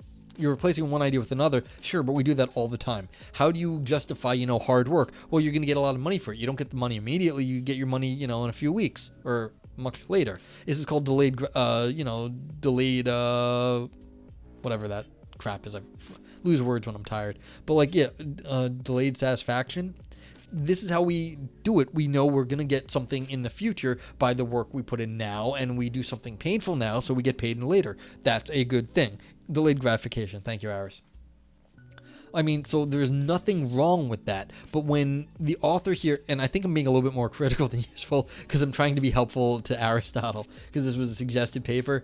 I don't think I would be this mean otherwise. But at this point, I'm just claiming that basically he's just defining extremism right there as things we don't like. Because there is no problem with delayed gratification. That's maybe what it is to be rational, that we can, not do things in the moment. We can know what the future is going to be under certain constraints, of course, but that's fine. And so we say, I'm going to suffer now and get, benefit later. They were saying suffer now and then we're going to get benefit later. That's what they were saying, delayed gratification, but he's calling this one extremism and, normal delayed gratification where you're just getting paid for some hard work. That's not extremism. That's not helpful. That does not tell us what extremism is. You're just replacing one idea with another. It's just a different rationality. You'd have to tell us what it is to be irrational in the moral sense that is relevant here, and that's not happening. Now, does it describe maybe the mechanism correctly? Perhaps. Maybe it is the same thing as delayed gratification, but you're replacing one idea with another, and you're replacing a morally good idea with a morally bad idea. Maybe that's a good description of what's going on in extremism, but, that's not what they're claiming here. Okay, because he's saying we're going to clarify extremism, and it's not really clarifying it. You'd need to describe more about it. Okay, many Germans presumably felt attracted to the Nazis' moral ideals, and this attraction together with social pressure to conform made it easy for them to push doubts about the Nazi narrative out of their mind. Eventually it became an article of faith, enabling Himmler to reframe their feelings of guilt, shame, and trauma in a perversely flattering way. Yeah. This story appears to be in tension with an influential picture of totalitarianism that emphasizes the significance of conformity and other ordinary biases. Hannah Arendt's Eichmann in Jerusalem, which described the trial of Nazi war criminal Adolf Eichmann, portrays him as a bland, unreflective cog in a political machine, a monster driven by surprisingly pedestrian motives. Arendt famously called this an illusion of the banality of evil. Daniel Ellsberg later suggested that this ought to be revised to the banality of evil doing and of most evildoers. Stanley Milgram's notorious authority experiments in the 1960s seem to support this perspective. Haven't these not been replicated? I don't know. Have they? Don't quite know if the Milgram experiments have been ever successfully repeated. I have to look that up. At the behest of experimenters wearing white lab coats, subjects were induced to give what they thought were progressively more intense electric shocks to fellow subjects, actually Confederates with the experimenters. Milgram found that people generally complied when the experimenters told them to administer more shocks, even when the person supposedly receiving the shocks said he no longer consented to be part of the experiment. So there's good evidence pedestrian motives and common cognitive biases account for much evil. Still, it would be a mistake to dismiss the complementary role of ideology and extremism. See, when this author gets to it, they say some much more reasonable things here. This is, of course, when you are giving people, good, ideas to replace their other morality, then, yeah, and saying, okay, you were morally wrong before and now you're morally right, and you can do these other things that you thought were morally wrong, but we've got a better morality now. It's yeah, that is going to have an effect. Ordinary citizens don't become cogs in a machine until those machines exist in the first place, and people like the Bolsheviks and the early Nazis who were fired up by their ideologies are pivotal to establishing them. Frank Big Time says, I feel like the large number of Nazis sort of makes Nazism less extreme. Yeah, it was a big political movement. The bad stuff didn't happen until much later. Like, Nazis, they were around for a long time, or many years, and the very bad stuff didn't happen until the end. And so, you're absolutely right, Frank. Like, the idea that, like, oh yeah, there wasn't a machine at first. Well, yeah, it took a long time for the Nazis to gain, maintain power and change society. And then at the end, a lot of shitty things happened. But, like, there was a lot of small shitty things that built up to that. So, yeah. Aristotle says the Milgram ones are okay for the most part, from what I understand. He did lots of variants. The Stanford prison one was the wrong one I see. The Stanford prison experiment by Zimbardo is super controversial, though, but all psych has a problem with replication, studying people long term, finding a way to get them to report their intentions and motivations accurately. Yeah. And comments on what Frank is saying, it's interesting, raises a question about whether extremism must be a minority position. That's a great point too. This is what I'm saying, that it looks like this author is defining things he doesn't like as extremism. And so all the other sources are, that's cool, and then extremism is part of it. And so the author is trying to do that, but how did that happen? Well, they're trying to make space for it. That's kind of the strategy of these arguments. Yes, all these other things, like being a cog in a machine, is part of it, but then extremism also you have to have a little space for that too. It's not, everything isn't just being a cog in a machine. You need to have some sort of, readjustment of morality for people to all of a sudden, do things that they would have not initially thought was the right thing. If we imagine the trillions of humans who may someday exist, we can box Nazism into being very extreme. Well, yeah. But again, humans are shitty things. It may not be that unusual. We are quite often very shitty to each other. Okay. And that's all of us, not just like, the bad ones. People in general have been quite shitty to each other. Alright, moreover, authoritarian regimes usually invest considerable resources in propaganda to persuade people that they are morally legitimate, apparently under the impression that people's moral beliefs matter to their survival. Finally, although many evildoers seem banal, others are arrogant and full of zeal. Without the pernicious influence of such fanatics, unreflective people are less likely to end up committing monstrous deeds. Perhaps, but these are just speculations. Yeah. Missing the mark. Aristotle, the old guy, not the one in chat, advises us to err on the side of being vicious in a small way when we are in danger of being vicious in a much worse way. Better to be a little rash rather than to miss the mark more dramatically on the side of cowardice. This raises an interesting question about extremism. Is it usually better to err on the side of extremism to avoid complicity with a particularly bad sort of evil, or to be somewhat complicit to avoid extremism? I offer no definitive conclusions, but I think we can get a clearer sense of the issue by juxtaposing two Johns who oppose slavery in the antebellum United States, John Brown and John Quincy Adams. Although William Lloyd Garrison and his followers have a reputation for being purists,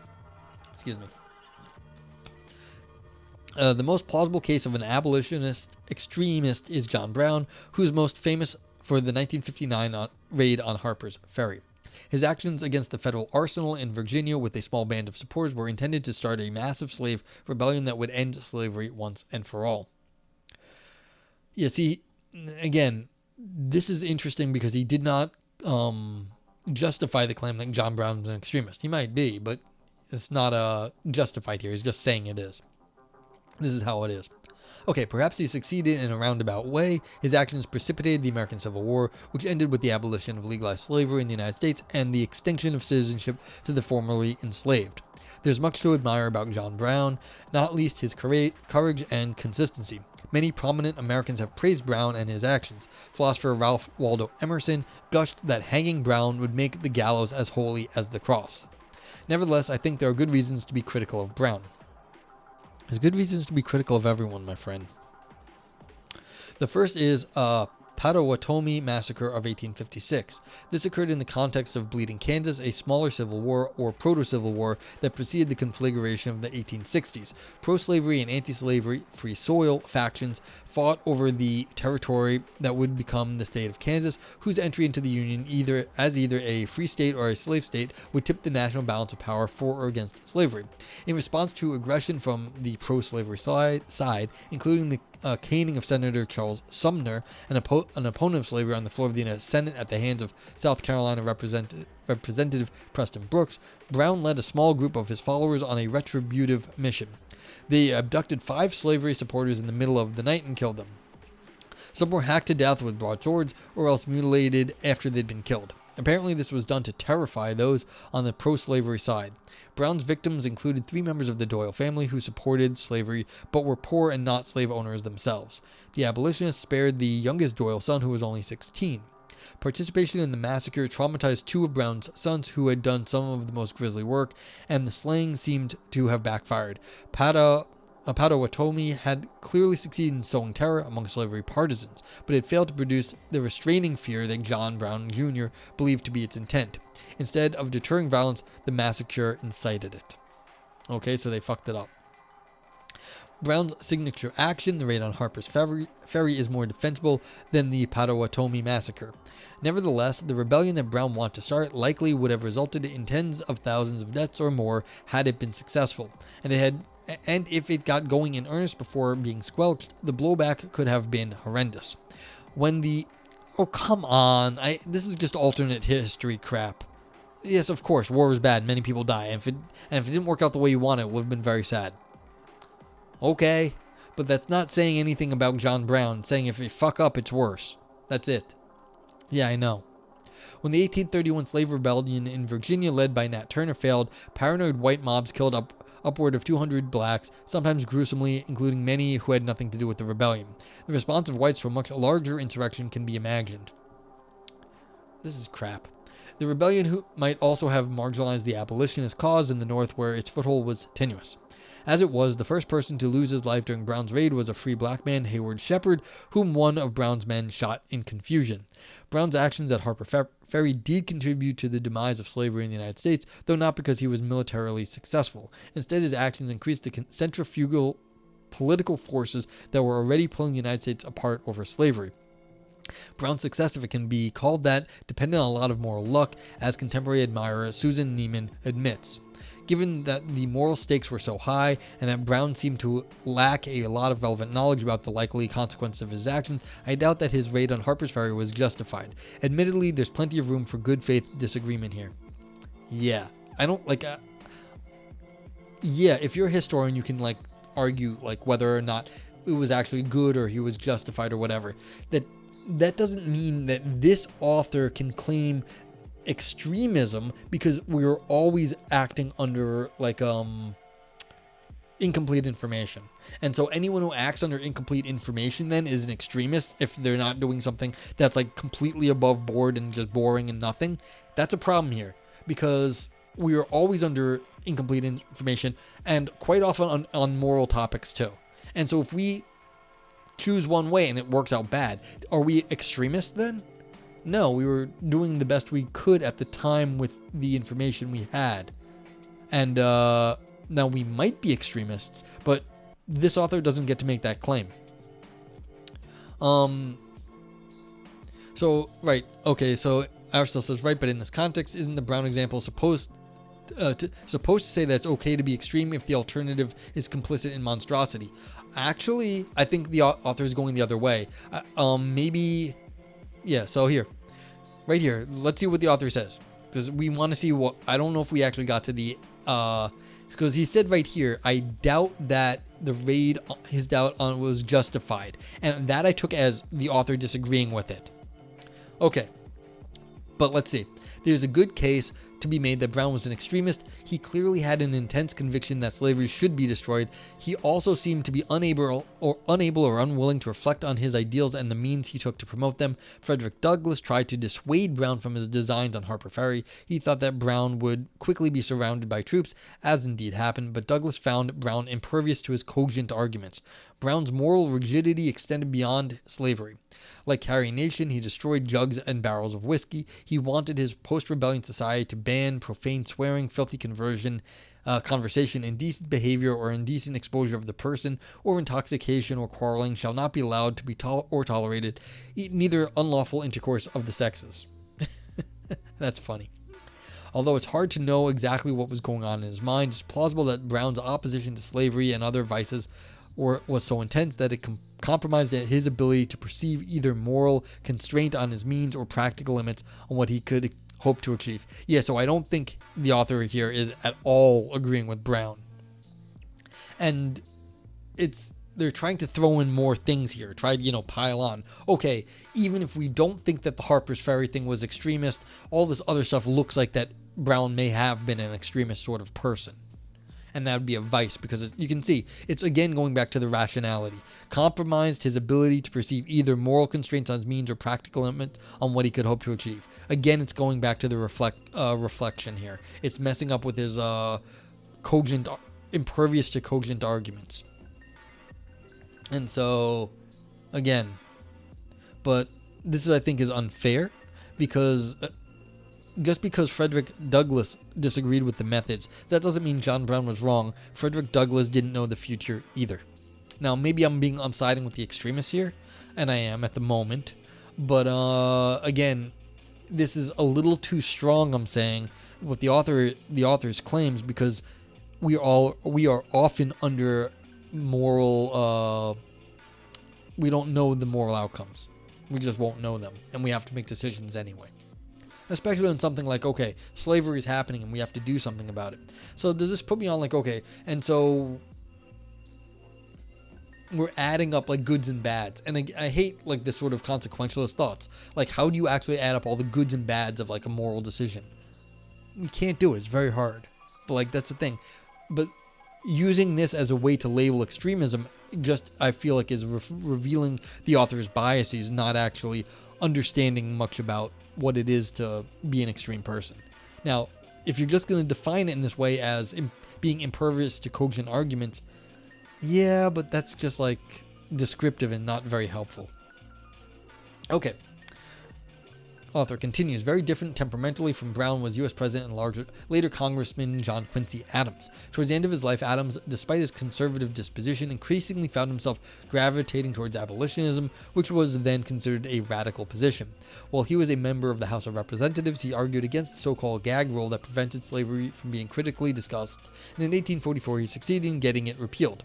His most important service to the abolitionist cause, however, was in 1841 when he argued a case before the U.S. Supreme Court. The case United States versus Schooner Amistad arose when the enslaved Africans on board the Spanish ship La Amistad rose up against their captors. Their survivors eventually ended up in U.S. waters, where they were apprehended and charged with piracy. Adams successfully argued the defense that these Africans were legally free when they rebelled and therefore innocent. The survivors were declared free, and abolitionists raised money to repatriate them. 35 miraculously returned to Sierra Leone alive. Notwithstanding his anti-slavery bona fides, Adams was reluctant to draw certain conclusions about slavery to which he seemed epistemically committed. Above all, he was unable to see all slave owners as evil people. A biographer describes Adams' internal conflict. Quote, he could never go all the way. He could not accept the charge that every American who possessed a slave was a man-stealer. He had known and even respected too many slave owners to accept that universal condemnation. Struggling among what he defined as these adverse impulses, he repeated, my mind is agitated to distraction. No matter the direction, he predicted, I walk on the edge of a precipice in every step that I take. End quote. Perhaps Adam found himself committed to each proposition in the following aphoretic triad. 1. Slavery is evil. 2. Anyone who engages in this form of evil is an evil person. 3. These people who practice slavery are not man-stealers. Adams' dissonance might not have been purely intellectual. Instead of 3, Adams might have been, and I think probably was, committed to 3-star. These people practice slavery, but I find myself unable to think of them as man-stealers or to treat them that way. Again, this is like the essentialist thinking, and the author clearly knows this, but attributing specific thoughts to people in the history is very hard.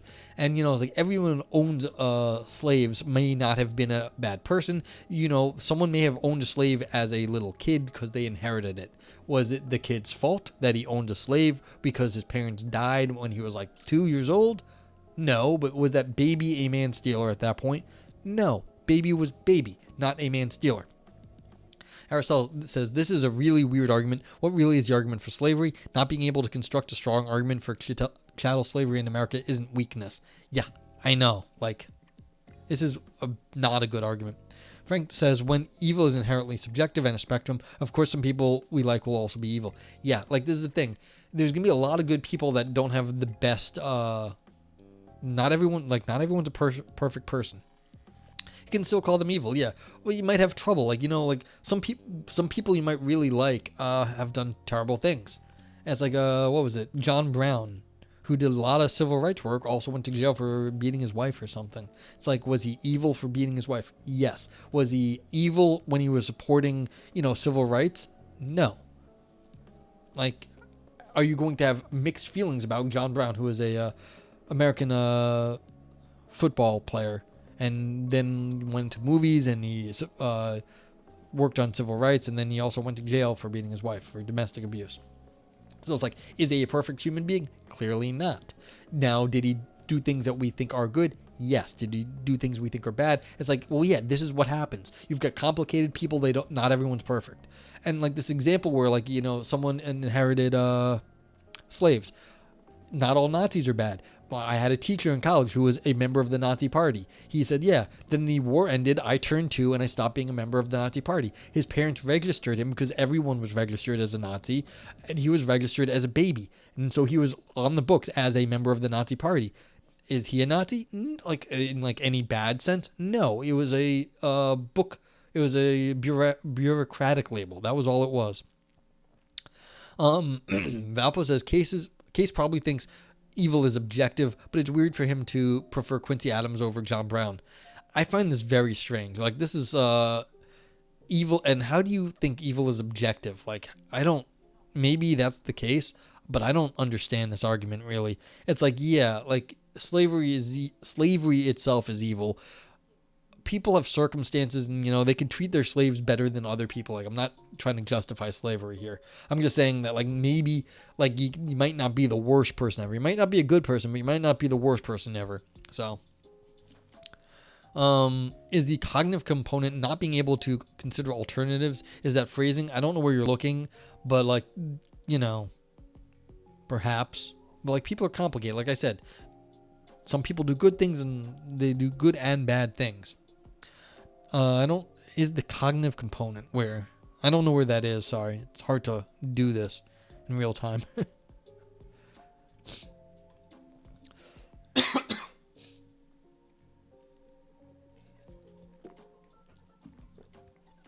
Yeah. I mean, if you're asking more in general, not about a direct quote right here, I think that is similar to, I think that's correct about what the author is saying. It's that you can't actually, you refuse to consider alternatives. Not being able to, but like you're not able to because you hold certain ideas so fast. So,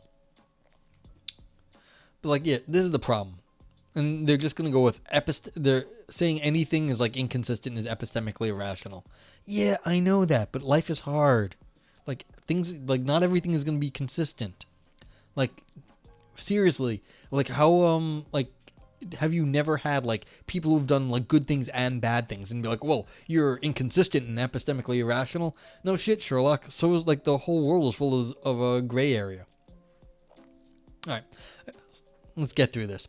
Accepting 1, 2, and 3 would make atoms epistemically irrational, since the distance would be cognitive, whereas substituting 3 star for 3 would make them practically irrational. Yeah, so it's like, okay, you can't think of them, it's just practicality. Still, so what? Both forms of dissonance would be rationally bad to have, and since Adam's dissonance concerns a pivotal moral issue, they would be morally bad as well. No shit, but like, whatever. So it's understandable that committed abolitionists criticized Adams for wavering. On the other hand, it's plausible that his defense of the kidnapped Africans before the Supreme Court required someone far more cautious than John Brown, the thundering anti-slave prophet. It's also plausible, I think, that Adams might not have been as effective in the anti-slavery cause if he'd internalized the epistemically justified conclusion that his associates were indeed deserving of the epithet man-stealer. That knowledge would have been a heavy burden for most people to bear. What the fuck? Seriously? Frank says, by this author's definitions, it is a vice for Adams to be unwilling to call these people evil. Yes. Yeah. Aristotle says, I understand moral extremism, henceforth extremism to be a kind of vice, so it's a property of agents primarily and only secondarily a property of actions and parties. This account respects the intuition that, contra Goldwater and King, there really is something wrong with being an extremist for a good cause. Yeah, so he's just anti-extremism. Yeah. Frank says, it is interfering with the judgment he would make if more objective. Yeah. I mean, that's the thing. It's interfering with judgments is sort of the thing. Any extremism that interferes with your reflective abilities, or the more objective, as you're saying now, is bad. So now he's like worried about the heavy burden of being treating slave owners as like evil. So this essentialist thought is not helpful here, I don't think. Aristotle continues, agent has the vice of extremism in case, moral conviction strongly, effectively invested, and account that she is unwilling to take competing moral consideration into account in her thought or behavior, or to consider evidence that might lead her to qualify her convictions. Yeah, like anything, this is the qualify convictions, or unwilling to take some competing consideration into account. Yeah, it's like you're unwilling to waver at all. So, yeah, this is unrealistic, completely unrealistic of how humans are. Because some pits, like, you're always going to be able to do this, and even the ones that do it, that that are extreme in this, like it's like they know what they're doing. They're not that stupid. Okay. So, author says, how should we evaluate these two men? I'll begin with Brown. When someone's an extremist in the service of a truly worthy cause at a pivotal moment, it's appropriate that our evaluation of that person be mixed. Michael Sloat used the term admirable immorality to classify immoral acts out of virtuous motives. It might be tempting to classify some of Brown's actions that way. Aristotle says, unable or unwilling to take competing moral considerations into account. That's the cognitive component I was talking about, but this is exactly the undoing. What's the argument for chattel slavery? There isn't a good moral or political one. That's the point. Yeah. Frank says, but one shouldn't take every competing moral consideration into account, lest one be paralyzed. Yeah, this is the thing. Like, you can't do this. This is unrealistic. That's part of what my unrealistic thing says. That we're going to be acting under imperfect information. You can't do it. It's not physically or rationally or in any way possible to take every competing moral consideration into account. Yeah. Aristotle continues in saying that someone is morally and politically bankrupt in no way entails needing to murder those other people, but recognizing the fact of monstrosity doesn't seem that extreme. Yeah. And that's what I mean when I'm saying that he's just labeling things extremist that he doesn't like in this paper. And so, because it doesn't seem that extreme, it's just like, well, you're calling things extreme that you think are somewhat irrational because you're assuming that people are just going to look at the arguments you find rational, that is the author finds rational, and see it the same way that the author sees it. And that's not good. That's going to just basically begging the question of what rationality actually is in favor of the author's preferred view of the world. Okay, so this is to say, well, you might actually say it's okay to be John Brown because you were being a little nuts, but we all agree with what you were doing while you were nuts. Okay, but Sloat's examples are unconvincing. You see, just says, doesn't explain it, just says, I don't like it. I mean, then he gives us an example, but that doesn't mean that what Sloat said about Brown is unconvincing. Then he goes into what the hell he's talking about Winston Churchill right here. Who the hell knows? Okay, for example, he thinks Winston Churchill's needless military firebombing of Dresden at the end of World War II was immoral but admirable because it was motivated by hatred of Nazis. I think this is false. Okay, that's nice you disagree, but that's not an argument. Aristotle says, yeah, exactly. While historical examples are really useful because we get a little critical distance and we don't have emotional ties that pull our allegiances. Historical examples also have a problem in that they lose the indeterminacy of what moral deliberation is like in real time. Yeah, and this author, and that's why I said earlier, I'm happy that Shane and Anne left, because this is very weak, because when you actually study this stuff, you get all the moral indeterminacy back and historical indeterminacy back. And this in philosophy, losing that here. This philosophy, at least. Okay, let's finish this up. What I think we should say about Brown is that his courage and opposition to slavery were admirable, although some of his other characteristics and actions weren't. Our assessment of Adams should also be mixed. Adams lacked Brown's logical and practical consistency, but he also avoided Brown's extremism. And to Adams' credit, that what seems to have stopped him from going all the way was that he didn't want to condemn people who were somehow blinded to the immorality of their actions. Yeah, they don't need your moralism, author here. What sort of flaw is better to have? Would we rather have more people like John Brown in the world or more people like John Adams? I don't know the answer to this, but one intriguing possibility is that it would be better for society to have a smattering of both types of person than too many of one type or of the other. Perhaps societies can achieve an overall balance by including a diversity of people who individually miss the mark in different ways. In other words, people with Adams' kind of dissonance could serve a certain function. They help extremism on an individual level from determining the character of their societies as wholes. The same can be said of Brown. Occasionally, perhaps a moral madman is the only thing that can shake a society out of its moral lethargy. So they just walked back their entire conclusion right here because they didn't want to actually take a stand. Aristotle says, oh, that's weird, super weak conclusion, we need both. It might be right, but he went super soft in the end. Yeah, I mean, what are you going to do? This person just, like, I can tell you right now, when I get to my review, this is getting the golden turd. It looks all shiny, and then it's still shitting underneath. Like, this is kind of like bad analytic philosophy. It's what this is. Like, super weak conclusion. All right, that's where we're going. Conclusion. Accusations of extremism are often thrown around to discredit unpopular positions. That's what you've been doing this whole fucking time, author. It seems fair for the person accused of being extremist to ask, who cares if I'm an extremist or if the position I'm defending is extreme if I'm right? I began with quotes from 3 reformers who adopted this reply. I've argued, however, that we should worry about extremism in the service of good causes. Extremism, on my account, is a vice. What it consists in, roughly, is an intense moral conviction that prevents the agent from perceiving or acting upon competing moral considerations when these are important. I've argued that this vice has had baleful consequences throughout history. The discussion of John Brown and John Adams introduced a wrinkle, perhaps in rare circumstances. Extremists can also confer certain benefits on a society. A general lesson from this discussion is that we must occasionally look at our own moral convictions, especially the ones that generate the strongest emotions, with a degree of suspicion. Passion for some righteous cause doesn't necessarily indicate that we are morally on the right track. Evil can be insidious, and even our strongest moral convictions can be morally misled. End paper. Ooh, he's in Wuhan, China. Cool. Okay, Tommy, what's up? Gotta love the old undergrad walk back in the conclusion. Yeah, Tommy. Yeah, that's calling it the undergrad. It's unprofessional. See, this is the problem. They started off real strong. You want something strong in your philosophy. Maybe it would have been better if this person was a little extremist in the way they wrote philosophy. I know nothing about Case. This was a suggested paper by our good buddy Aristotle, who's still in chat. I know absolutely nothing about him. So this was, all right.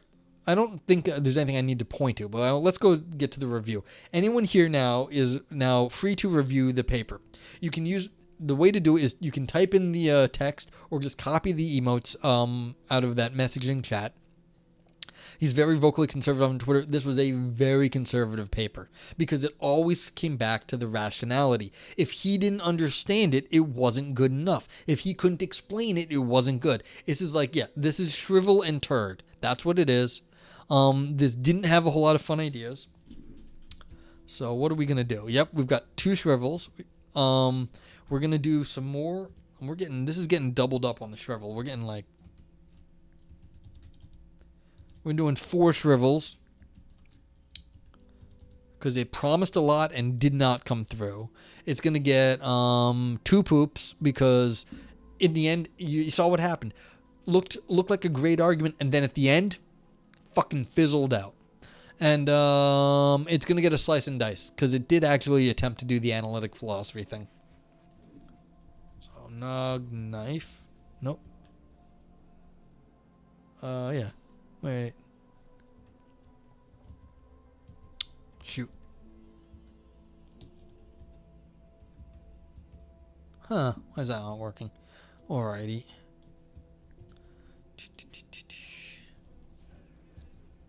Yeah, it's gonna get some of that. Yeah. Exactly. If you're gonna do it. So this gets a nay from me. This was not something I'd suggest people read because it fell down in the end. So yeah, as I said, it did do a little bit of slicing and dicing. It attempted to do the analytic thing. A lot of style, no substance here. That's what it was. It was I complimented the argument structure at the beginning. I thought it was really clearly, set out, had a good opportunity to do a lot of stuff, and then it shriveled the fuck up. So this promised a lot, didn't go anywhere. Big claims that shriveled up. It's shit underneath because it just pushed a conservative line, actually. And the conservative line was just what this author didn't like. And so, yeah, that was the best part of it, Aristotle. The historical examples were cool, but they didn't work. And he laid out the psychological components well, and then he didn't commit. Well, that's exactly the point. Guy had style. He has a little bit of style. That's why he got the golden turds. He had style. But it just didn't work, and that's why all the shrivels were there. And so this gets both the shrivels and the, it looked really good at the get-go. It looked really good at the get-go. So this is basically one of the worst reviewed papers I've had recently, at least since I've started with the emotes. And I thank you everybody for reviewing also. Appreciate it, because this is all going to go up and it's nice not to just have mine. So it had some cool parts of this paper. Like I said, it looked like it was going to be really well laid out. So that's why it's getting the knife, but also the turd, because the layout it covered up the fact that the ideas weren't really there, and it shriveled up in the end, which is not. It's like, yeah. So this is bad analytic philosophy in my opinion, which is too bad. It tried. It really tried, but I did not know he was a conservative. I mean, you can see how conservative this is. Anything that gets away from the center of what counts as rationality is bad. That's literally the entire paper here. And I keep saying rationality, but as it was pointed out by chat, I think Frank made this point. Where was that? You can't see anyway. But basically, it's anything that was the author couldn't reflectively justify, had to be irrational and had to be extreme. And so all we ended up getting was everything the author doesn't think is a rational thought was extreme and therefore bad. So that's all it was to me. The Carry Nation, the Smasher's Mail, it's right. They've got some very cutesy examples. They were very good. Yeah. It does. Also, you might consider to even push my point farther that, and get the last, if anyone else is out there wants to get some reviews and get it in, I'm just going to wing John for another second. What was I just saying? Dag nabbit. Oh, yeah. This has a very sort of conservative view of rationality, that everyone's going to think the same. And so the idea that we're always going to agree with each other and be able to hash things out, I agree we can, but we not always can do it. Again, we're acting under incomplete information. We can't always hash things out in the time required that we might have to actually make a decision. Aristotle says also there needs to be a distinction between extreme commitment to ends versus means, or values versus practical ways to live them out. Excellent. I forgot about that. I think we were talking about that earlier. During the abolitionist case when we weren't drinking, the practical solutions were we didn't have other good social safety nets, and so this was one solution to many problems. It turned out to be not a very good solution, but it was, given the paucity of alternatives, may not have been that extreme. It just happened to be the only one that was known at the time, and that's what I mean. The practical, ends versus means, practical values, how does that get hashed out? And you can't just call it extreme in retrospect now that we know what we did, because at the time it may have been much less extreme. It may have seemed like a pretty good idea given the state of the world at the time. So that's a great point too. This is why it's shit underneath. It looked so good, and then it just wasn't. And it's funny. This is how it a lot of times when we read conservative papers, this is how they go. They look great until you actually start poking at the arguments. And once you start poking at them, they turn out to be shit.